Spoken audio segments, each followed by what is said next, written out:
మేము వైఎస్ఆర్సీపీ పార్టీ నుంచి వస్తున్నామండి. ముఖ్యమంత్రి చంద్రబాబు నాయుడు గారు ఎలక్షన్స్ ముందు ఎన్నో హామీలు పథకాలు ఇచ్చారు. అవన్నీ మీకు అందాయండి? అందాయండి.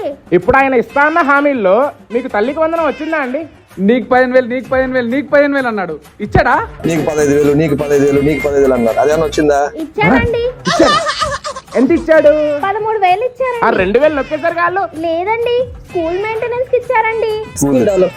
School development.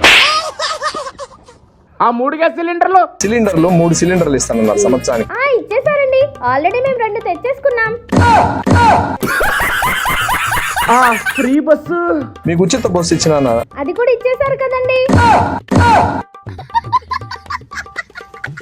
రైతు భరోసా అందిందా అండి? అది కూడా వేసేసారండి.